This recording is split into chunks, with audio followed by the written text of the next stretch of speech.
திரைப்பட கல்லூரி மாணவர்கள் திறமைசாலிகள் ஒதுக்கப்பட வேண்டியவர்னு இல்லாம சேர்த்து கொண்டு பணியாற்றிய ஒரே நடிகர் என்று சொன்னால் அன்றைக்கு என் அண்ணன் மறைஞ்சிட்டாரு. பட் இருந்தாலும் அவர் நம்ம விட்டு மறைய மாட்டார். வணக்கண்ணே. இவரை 82 நான் பார்த்துட்டு இருக்கேன். இது நிறைய பேருக்கு தெரியும். அவர் கூட இருந்த நிறைய பேர் இது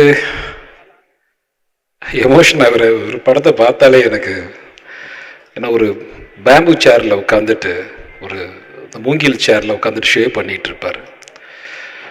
82, 83 நான் 84 திரைப்பட கல்லூரி மாணவனாக மாறின உடனே திரைப்பட கல்லூரியில் படிக்கிறார் இவர் அப்படின்னு சொல்லிட்டு என்னை பார்க்க நடிகர் ராஜ்குமாரோடைய மகன் வருவார், சிவராஜ்குமார். அவரை பார்க்கறதுக்கு இவர் வெயிட் பண்ணுவார். அப்போ சிவராஜ்குமாரை இவருக்கு அறிமுகம் பண்ணி வச்சதே நான் தான். அந்த மாதிரி நாங்கள் ஒன்றா படிக்கிறோம் அப்படின்னு சொல்லிட்டு. திரைப்பட கல்லூரினா என்னன்னு எப்படி இருக்கு, திரைப்பட கல்லூரின்னு ஒன்று இருக்குன்னு தெரிஞ்சுக்கிட்டதே அவர் என் மூலமாக தான். ஸோ அதுக்கப்புறம் திரு ஆபாவானன் வந்தார். திரைப்பட கல்லூரி மாணவர் திரு உதயகுமார் பேசினார் இல்லையா, அப்போ திரு இளவரசன் ஆகட்டும். அப்புறம் அவர் திரைப்பட கல்லூரி மாணவருக்கே வானத்தை போல படம், நான் நிறைய படம் நாங்கள் அவரோட நடிச்சிருக்கோம். திரைப்பட கல்லூரி மாணவர்கள் திறமைசாலிகள் ஒதுக்கப்பட வேண்டியவர்னு இல்லாமல் சேர்த்து கொண்டு பணியாற்றிய ஒரே நடிகர் என்று சொன்னால் அன்றைக்கு என் அண்ணன் மறைஞ்சிட்டாரு.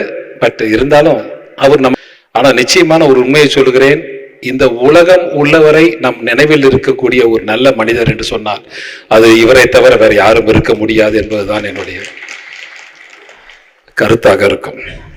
அதனால் இன்னும் பேச வேண்டிய நிறைய நபர் இருக்கிற காரணத்தால் இன்னைக்கு நடிகர் சங்கம் இவர் தலைமையில இயங்கணும்னு ஆசைப்பட்ட பல பேர் இருக்கலாம். அதுல முக்கியமான நடிகர் நானும். நடிகர் சங்கம் இவர் தலைமையில் இருக்க வேண்டும் என்று ஆசைப்பட்ட நடிகர்கள் கடத்திக்கிட்டு போனோம்.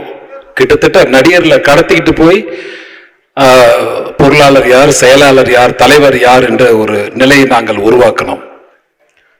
ஆனா இன்னை வரைக்கும் நான் நடிகர் சங்கத்துல எந்த பொறுப்பும் எடுத்தவங்க கிடையாது. இது என் சங்கம் என்கிற காரணத்தால் நான் உரிமையோடு சொல்றேன். நீங்க இருக்கணும் இந்த சங்கத்துக்குன்னு விரும்பாம தான் வந்தார். ஆனால் விரும்பாம இன்னைக்கு இருக்கிற இந்த நடிகர் சங்கத்தில் இருக்கிற அனைவருக்கும் விரும்பியதை செய்த ஒரு நடிகர் என்று சொன்னால் அது இவரை தவிர வேற யாரும் இருக்க முடியாது. ஒரு நிமிஷம் கூட விரும்பல. நாங்க ஃபோர்ஸ் பண்ணி நீங்க இருக்கணும் வாங்க அப்படின்னு. நடிகர் திலகம் அவர்கள் இறந்த போது கூட இவரை முன்னிறுத்தி நாங்கெல்லாம் பின்னால இருந்தோம். இதை பிரபு அவர்கள், அண்ணா அவர்கள் ரொம்ப அழகா சொல்லுவாங்க. நான் வெளிநாட்டுல இருந்த எனக்கு விஜய் தான் எங்க அப்பாவோட பார்த்துக்கிட்டாரு. நாங்கெல்லாம் இருந்தோம் கூடவே. அப்ப இப்படி ஒரு முறை அல்ல, ஒரு விஷயம் அல்ல, கிட்டத்தட்ட நடிப்புக்கு அப்பாற்பட்டு எத்தனை படங்கள் என்று எனக்கு தெரியாது. எண்ணில் அடங்காத படங்களை இவரோடு நான் நடித்திருக்கிறேன், இவரோடு பழகி இருக்கிறேன், இவரோடு அன்போடு பழகி இருக்கிறேன். என்ன சொல்றது, நிறைய நிறைய பேசலாம் உங்களை பத்தி, நிறைய இருக்கு.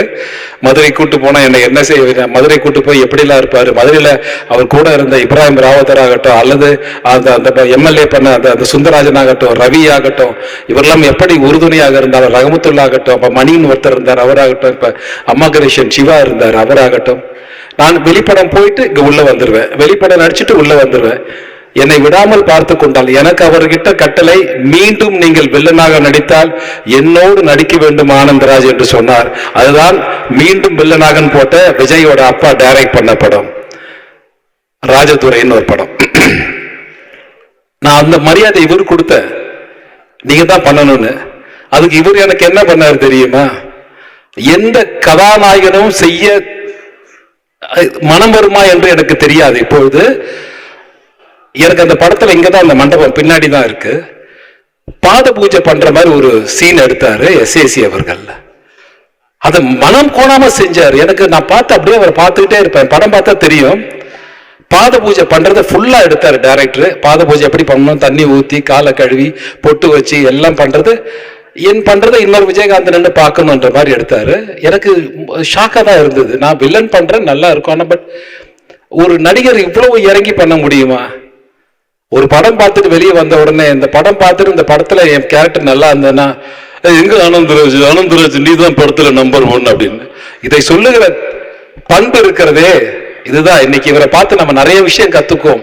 ஆனால் இன்றைக்கு இருக்கிற கதாநாயகர்கள் இன்னும் கற்றுக்கொள்ள வேண்டிய பண்புகள் இவரிடம் நிறைய இருக்கிறது என்ற அன்போடு தெரிவித்துக் கொண்டு, இந்த நல்ல நேரம் என்று இதை நாம் சொல்லுவதற்கு மனம் சங்கடப்பட்டாலும் நாம் இவருக்காக ஒன்று கூடியிருக்கிறோம் என்பதை பெருமைதான் என்று சொல்லி இவருக்கு அஞ்சலி செலுத்துகிற இந்த நாளை பெருமையான நாளாக, ஒரு நாள் அல்ல, ஒரு ஆண்டு அல்ல, ஆயுள் முழுக்க நாம் இருக்கிற வரை இவரும் நம்மோடு இருப்பார் என்று கூறி விடைபெறுகிறேன். நன்றி, வணக்கம்.